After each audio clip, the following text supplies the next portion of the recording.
주님 부탁하신 말 순종하여 이 진리 전파하라.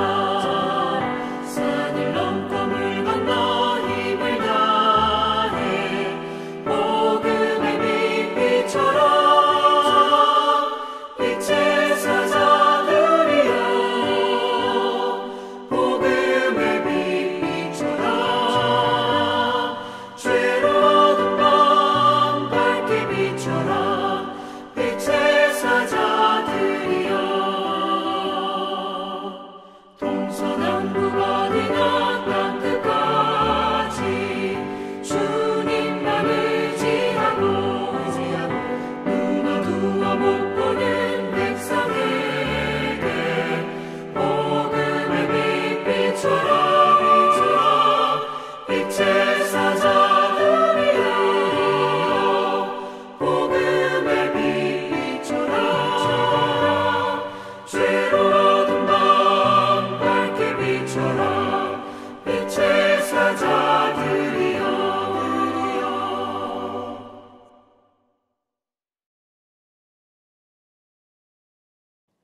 오늘 우리에게 주신 하나님의 말씀 마태복음 10장 1절부터 15절의 말씀입니다. 신약성경 15쪽입니다. 마태복음 10장 1절부터 15절의 말씀을 드라마 바이블로 낭독합니다. 제10장 예수께서 그의 12제자를 부르사 더러운 귀신을 쫓아내며 모든 병과 모든 약한 것을 고치는 권능을 주시니라. 12사도의 이름은 이러하니 베드로라 하는 시몬을 비롯하여 그의 형제 안드레와 세베대의 아들 야고보와 그의 형제 요한, 빌립과 바돌로메, 도마와 세리마테, 알페오의 아들 야고보와 다데오, 가나안인 시몬 및 가룟 유다, 곧 예수를 판 자라. 예수께서 이 12를 내보내시며 명하여 이르시되 이방인의 길로도 가지 말고 사마리아인의 고을에도 들어가지 말고 오히려 이스라엘 집에 잃어버린 양에게로 가라. 가면서 전파하여 말하되 천국이 가까이 왔다 하고 병든 자를 고치며 죽은 자를 살리며 나병 환자를 깨끗하게 하며 귀신을 쫓아내되 너희가 거저받았으니 거저주라. 너희 전대에 금이나 은이나 동을 가지지 말고 여행을 위하여 배낭이나 두벌옷이나 신이나 지팡이를 가지지 말라. 이는 일꾼이 자기의 먹을 것 받는 것이 마땅함이라. 어떤 성이나 마을에 들어가든지 그 중에 합당한 자를 찾아내어 너희가 떠나기까지 거기서 머물라. 또 그 집에 들어가면서 평안하기를 빌라. 그 집이 이에 합당하면 너희 빈 평안이 거기 임할 것이요 만일 합당하지 아니하면 그 평안이 너희에게 돌아올 것이니라. 누구든지 너희를 영접하지도 아니하고 너희 말을 듣지도 아니하거든 그 집이나 성에서 나가 너희 발에 먼지를 떨어버리라. 내가 진실로 너희에게 이르노니 심판날에 소돔과 고모라 땅이 그 성보다 견디기 쉬우리라. 할렐루야. 이 아침에도 주님을 찬양합니다. 피로 값주고 우리를 구원하신 주님이 오늘도 주 앞에 나온 우리 모두에게 이 예배를 통해 큰 힘과 용기를 주실 것을 믿습니다. 아멘. 오늘 본문에서는 예수님께서 12제자를 부르시고 세우셔서 자신의 사역을 위임하는 내용입니다. 이미 말씀드렸듯이 예수님은 가르치시고 전파하시고 고치시는 사역을 하셨는데 제자들에게도 지금 능력을 주시고 그 일을 감당하도록 위임하셨습니다. 사실 이것에 대한 것은 여러 가지 의미가 있습니다. 하나님도 그러하셨지만 예수님도 혼자 일하시지 않고 함께 일하기를 좋아하시고 그것이 주님의 사역 방침입니다. 주님에게 능력이 없어서도 아니고 방법이 없어서도 아닌데 우리와 함께 사역하기를 원하십니다. 하나님이 아담과 하와를 만드셨을 때를 기억하십니까? 에덴 동산에 그들을 놓고 그들에게 명령하신 것이 생육하고 번성하고 땅을 다스리라는 말씀이었습니다. 하나님께서는 자신의 통치권을 사람들에게 위임하여 세상을 다스리고자 하신 것입니다. 타락 후에도 하나님께서는 이스라엘을 출애굽시켜서 제사장 나라를 삼아 세상 속에서 하나님의 백성으로 사는 법을 가르치시며 그들을 통해 세상을 다스리고자 했습니다. 지금도 예수님은 새 역사를 이루시기 위해 포로에서 회복된 이스라엘, 혈통적 이스라엘이 아니라 믿음으로 함께한 영적 이스라엘 공동체를 만드시고 이제 주님의 사역을 감당하게 하시고 세상을 통치하고 계시는 것입니다. 사실 우리들은 우리가 이런 제자가 되어야 한다는 사실을 자주 잊고 삽니다. 현대 성도들, 특별히 한국교회 성도들은 우리들이 하나님께 드리는 삶, 주신 사명을 감당하는 삶을 좋아하기보다는 하나님의 인도하심, 예비하심, 보호하심에 더 관심을 갖고 그것을 붙들고 있습니다. 그래서 제자의 삶이 생소하게 느껴지기도 합니다. 그러나 이 제자의 삶은 우리 안에 반드시 있어야 합니다. 주님이 하시던 사역을 우리 삶 속에서 노력해야 합니다. 가르치고 전하고 치료하는 사역 말입니다. 이렇게 말하면 그런 능력이 없다고 말하는 분들이 태반입니다. 그렇죠. 그것이 맞습니다. 오늘 성경에 나오는 제자들도 그런 능력이 없었습니다. 그들은 지금 주님으로부터 그런 능력을 받아 그 주신 능력으로 그 일들을 감당할 수 있었던 것임을 우리는 잊지 말아야 합니다. 생명의 삶 책에서 본 글인데 한 분이 비자 문제로 출입국 사무소에 갔다가 이상하게 서류 접수가 힘들었다고 합니다. 출입국 사무소에서는 구청으로 가라 하고 구청에서는 동사무소로 가라 하고 동사무소에서는 다시 출입국 사무소로 가라 하면서 가는 곳마다 말이 다르고 원하는 서류가 달라서 굉장히 애를 먹었다고 합니다. 신실하신 이분은 하나님이 지금 내가 가는 것을 막으시나까지 고민했다고 합니다. 2달 정도 긴 시간을 그렇게 고생하다가 좋은 동사무소 직원을 만나 마침내 해결이 되었다고 합니다. 같은 동사무소 직원을 자주 보게 되니까 대화를 조금 나눴는데 이 신실하신 분이 마음속에 혹시 하나님께서 이분을 만나게 하시려고 이런 상황을 나에게 주셨나? 라고 생각이 들어서 그 직원에게 혹시 교회를 다니십니까? 라고 물었더니 갑자기 착잡한 표정을 짓더니 아니요. 그런데 요즘 종교 문제로 제가 복잡하네요. 부모님은 절에 다니세요. 하지만 저는 언젠가 하나님을 만나서 기독교인의 길을 걸어야 할 것 같습니다. 라는 묘한 말을 하더랍니다. 다음날 아침 신앙서적 한 권을 사서 첫 페이지에 이 책을 통해 하나님을 만나시기 바랍니다. 라는 글과 함께 그 직원에게 주었더니 그 직원은 당혹스러운 표정을 짓더니 눈물을 주르륵 흘리더랍니다. 갑작스러운 눈물로 어찌할 바를 몰랐던 내게 그녀는 말을 이어갔습니다. 그녀에게는 딸과 아들이 있는데 둘 다 선교사가 되어 아프리카에 나가 있다고 합니다. 아이들은 그녀에게 한국 생활을 정리하고 아프리카로 오라고 하는데 이 직원은 그걸 받아들이기 힘들어하고 있었는데 오늘 책 선물을 받고 이제는 자기도 가야 할 때가 된 것 같다는 생각이 들었다고 합니다. 그녀는 그 순간 자기를 2달이나 걸려 먼 길을 돌게 하신 주님의 마음을 알았다고 합니다. 그녀는 하나님이 한 영혼을 위해 이렇게 일하시는 것을 알게 되었고 작은 도구가 된 본인은 감사와 뿌듯함을 느끼게 되었다는 글이었습니다. 주님의 제자된 삶이 특별한 삶일 수도 있지만 이렇게 작은 일상 같은 상황을 사용하여 한 영혼을 살리시는 일일 수도 있는 것입니다. 만약 이 여인이 짜증내고 하나님께 집중하고 있지 않았다면 이 여인은 절대로 이런 일 속에 하나님의 동역자의 역할을 감당할 수 없었을 것입니다. 사랑하는 한마음교회 성도 여러분, 오늘 예배 후에 이 상황을 한 번 더 묵상하시며 주님 앞에 나아가기를 권면드립니다. 이어서 나오는 이름들은 우리가 잘 아는 12제자들의 이름들입니다. 성경 공부를 조금 해보신 분들은 아시겠지만 이 12명의 사람들은 개성이 강하고 기질이 달랐습니다. 반 정도가 어부였고 세리였던 마태도 있었고 음흉한 가룟유다 같은 사람도 그 중에 포함되어 있었습니다. 그런데 그들을 한 공동체로 부르시고 다름으로 빚어지는 갈등이 있더라도 하나로 부르신 주님께 집중하며 연합하고 주님의 사역을 계속 감당하시기를 주님은 원하고 계시는 것입니다. 자세히 읽어보면 가룟유다의 이름에만 설명이 붙어 있습니다.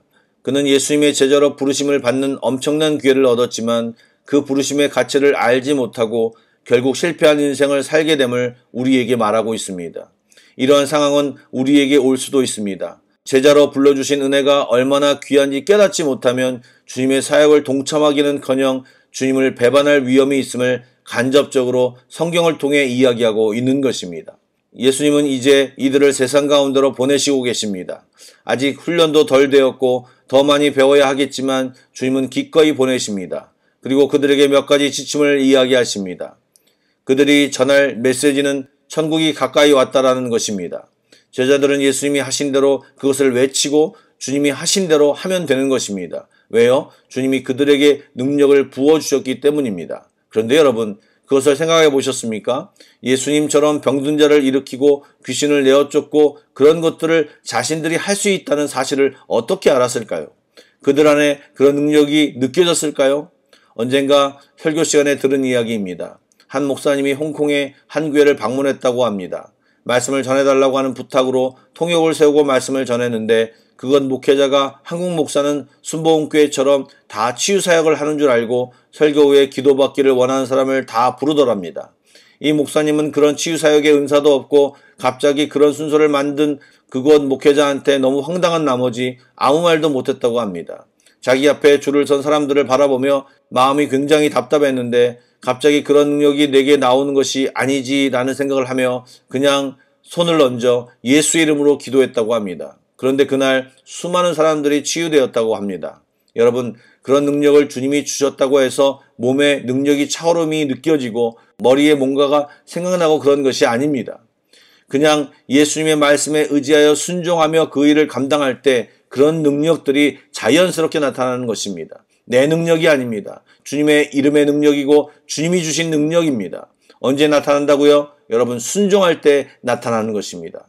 또 무엇을 당부하십니까? 금이나 은이나 동을 가지지 말라 하십니다. 돈을 가지고 가지 말라는 것입니다. 최소한의 옷차림으로 가고 먹을 것도 가져가지 말라고 하십니다. 이것은 주님께 온전히 맡기는 삶을 가지라는 것입니다. 주님이 공급해 주실 것을 믿고 제자의 삶, 순종의 삶에 집중하라는 것입니다. 또한 제자들이 주님의 능력을 받아 거저주지만 이러한 대가를 받는다고 말씀하십니다. 많은 선교사님들이 후원자를 확보하지 않고 믿음으로만 선교하시는 분들이 굉장히 많습니다. 그런데 참으로 신기하게도 요청하지 않아도 그 모든 것들이 채워지고 선교사님들은 계속 일할 수 있게 된다는 것입니다. 제자들은 이렇게 전적으로 주님께 맡기는 삶을 살아야 하는 것입니다. 또한 일꾼들이 자기의 먹을 것을 받는 것이 마땅하다라는 말은 주님의 일을 하는 이들을 돕는 것이 영적 도움을 받는 이들에게 중요한 본분임을 가르쳐 주시는 것입니다. 아울러 사역을 하다 보면 복음을 거부하는 사람이 있다는 사실도 알려주셨습니다. 성경에는 이들을 향한 무서운 경고가 있습니다. 주님은 그들을 이겨도 취급을 하시고 소돔과 고모라 땅에 임한 형벌보다 더한 벌이 그들에게 임할 것을 말씀하십니다. 이것은 이 제자의 사명을 누구에게 받았고 위임받았는지를 알려주는 것입니다. 바로 우리를 제자로 부르시고 사명과 능력을 주시는 분은 주님이십니다. 그러므로 담대하게 감사하는 마음으로 당당하게 순종함으로 사역을 감당해야 하는 것입니다. 사랑하는 성도 여러분, 오늘 하루 주님이 나를 통해 무엇을 원하시는지 기도 중에 여쭈어 보시길 원합니다. 여러분의 한마디에 누군가가 힘을 얻고 예수를 알게 되고 삶의 변화가 일어나기를 축복합니다.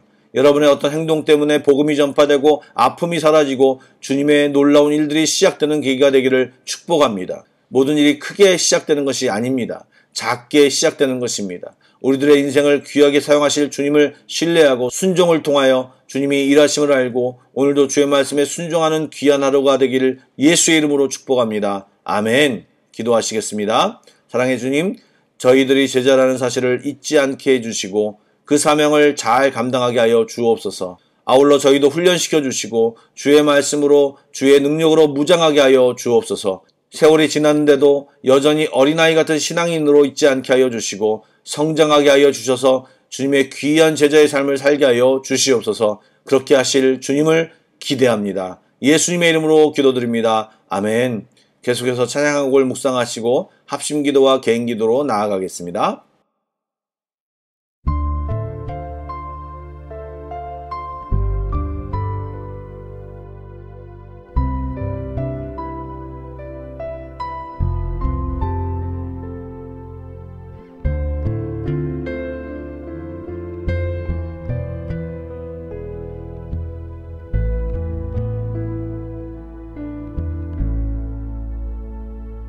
주님이 홀로 가신 그 길 나도 따라가오.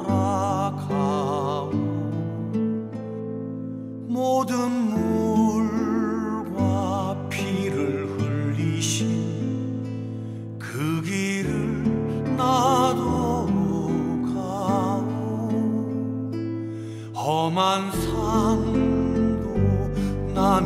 괜찮소. 바다 끝이라도 나는 괜찮소. 죽어가는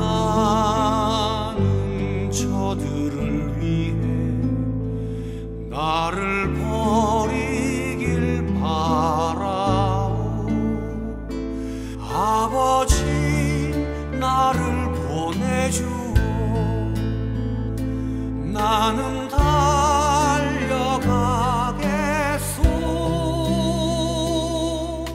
목숨도 아끼지 않겠소.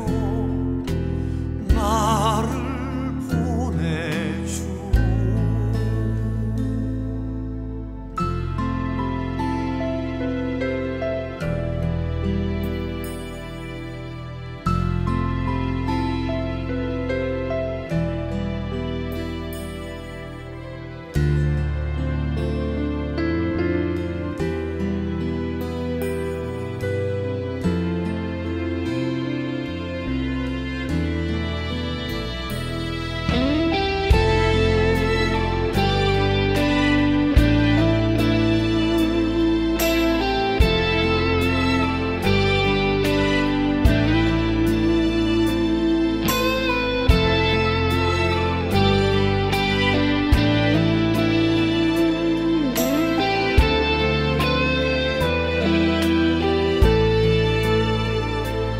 험한 산도 나는 괜찮소. 바다 끝이라도 나는 괜찮소. 죽어가